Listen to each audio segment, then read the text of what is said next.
Hello and welcome to HPA-Global Insights, where we'll be interviewing experts from the dietary supplement, nutritional ingredient, and overall natural health food industry. Please like, subscribe, turn on that little notification bell, and comment below. Now on with the show.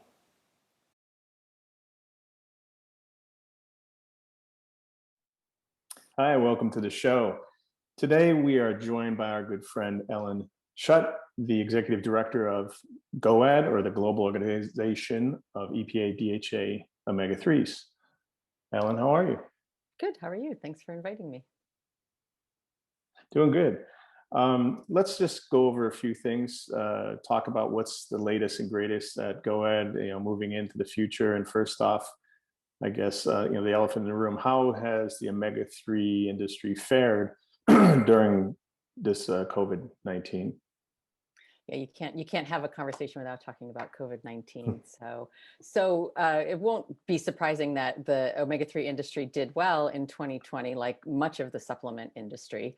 We weren't at the level of the immune supplements like vitamin C, vitamin D, elderberry, et cetera, last March, April. But omega-3s definitely have a health halo. So I think when people were doing the panicked buying, they were also buying omega-3s. So that was almost a year ago now, last March, April. And then after that, for the rest of the year, it was a lot more of a roller coaster. So a big drop off after the March, April timeframe, and then just really up and down through Q2 and Q3. And then by the end of the year, most of our members would say that the market pretty much stabilized. We did hear from our more from our European members that they experienced higher growth, double-digit growth, compared to our American companies who were probably more in the single-digit growth. But overall, a good year and good optimism for 2021.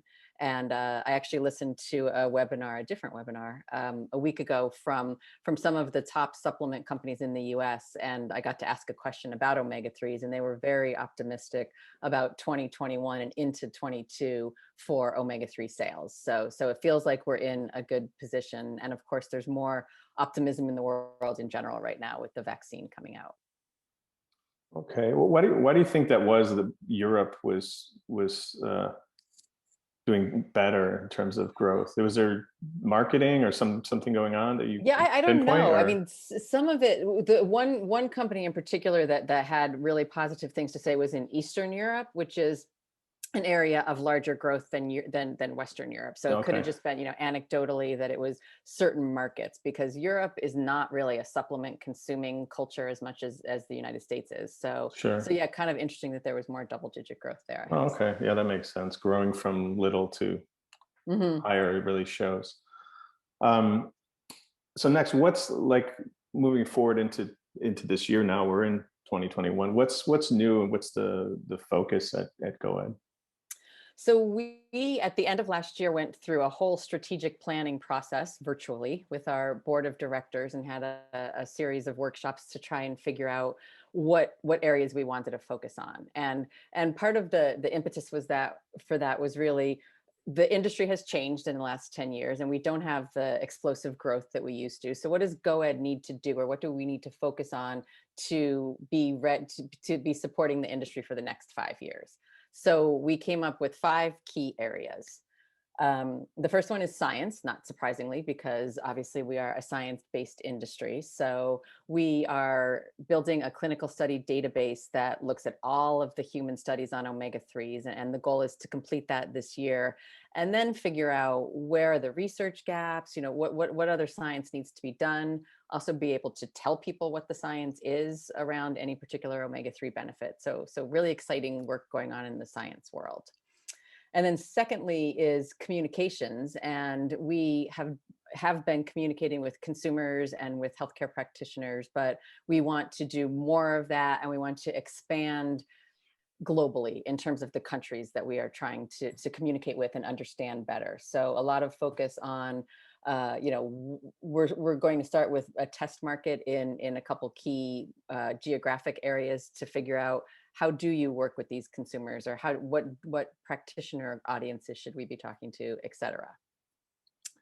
Thirdly is diagnostics. So we know for a fact that if someone understands that they don't have enough omega-3s or they're not getting enough omega-3s, they're more likely to start taking them and keep taking them. So we're trying to figure out what a diagnostic strategy would look like to really get the word out to more consumers that you're not getting enough. 80% of the world doesn't get enough EPA and DHA. So how can we help people to understand that?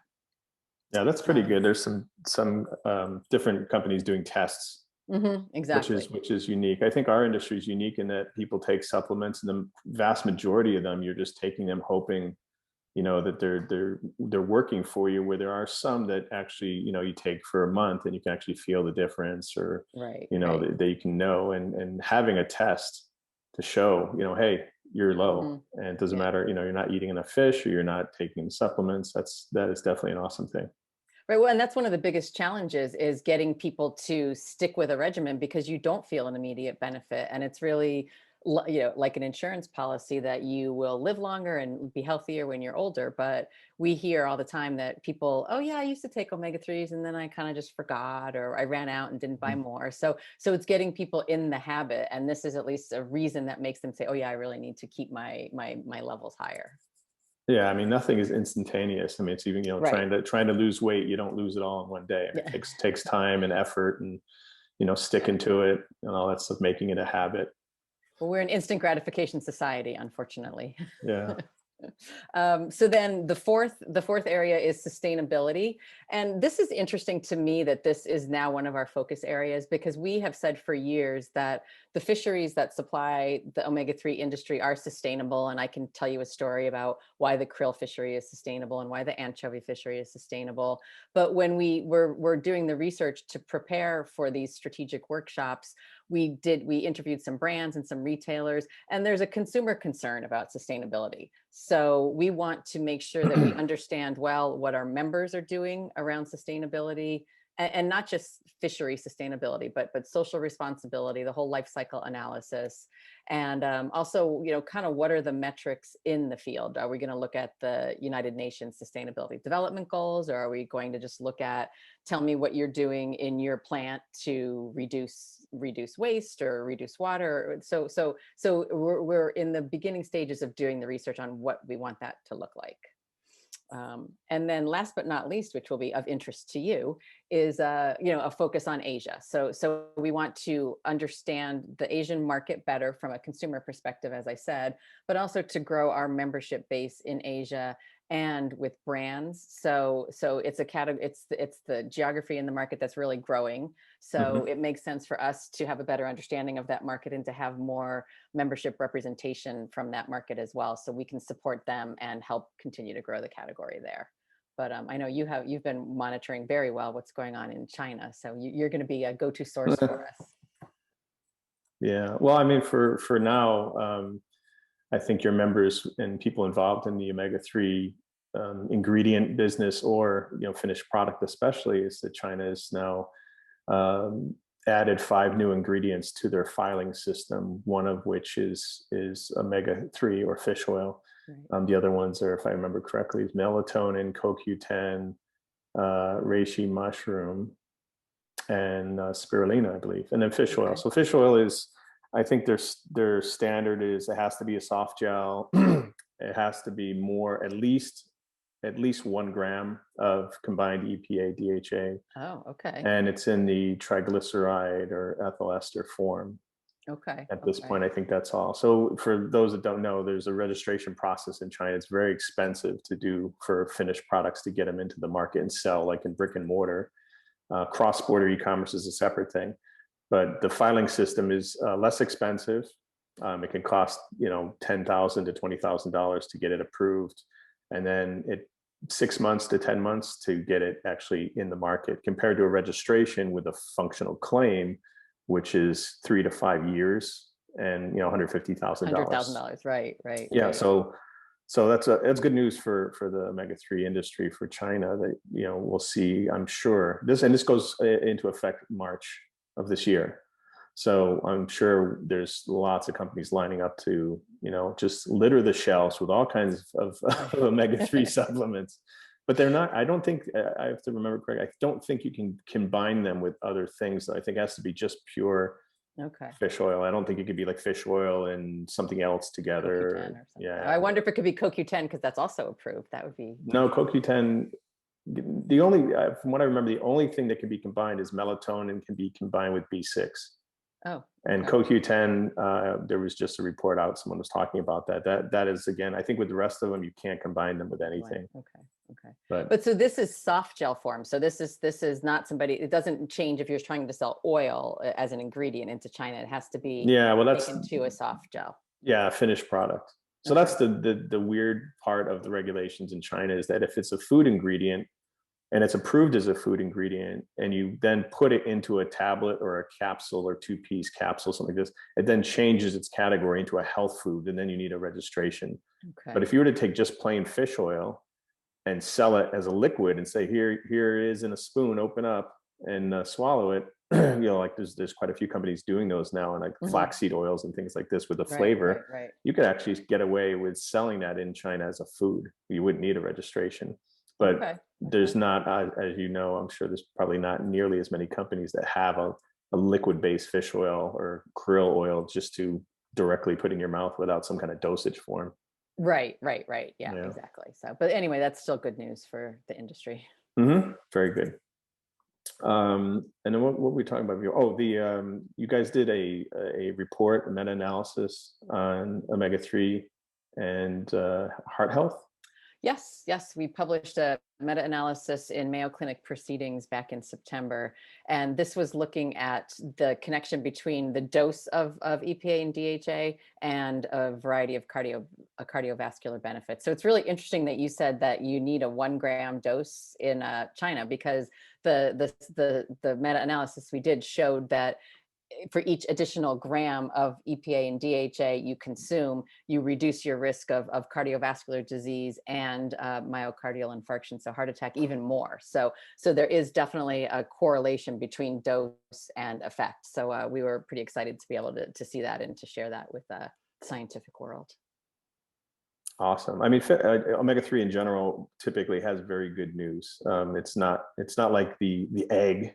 You know, it's like every 5 years, eggs are bad for you, and then they're good for you, and they're bad for you. So fish oil's got a good track record. Omega-3.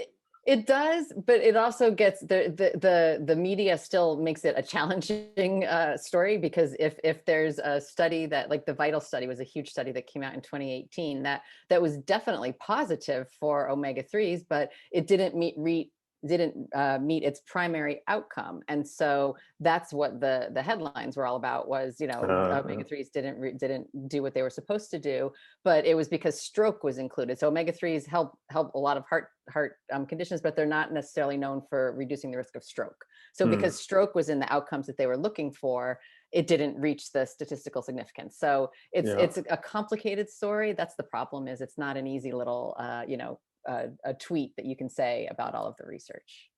Yeah, and the media is always there, Oh, waiting to pounce. Absolutely. And then finally, let's wrap up and talk about one of the events I was involved in, which was an amazing event. Was you guys every 2 years you do the GOED exchange. What's the next plan for the GOED exchange? I actually just got a Facebook memory today of a GOED exchange dinner that we had in 2016. So 5 years ago, we were in the Canary Islands in a banana plantation, and it was just one table with 200 people. It was probably the most amazing business dinner ever. So I have a high bar to try and be able to recreate that.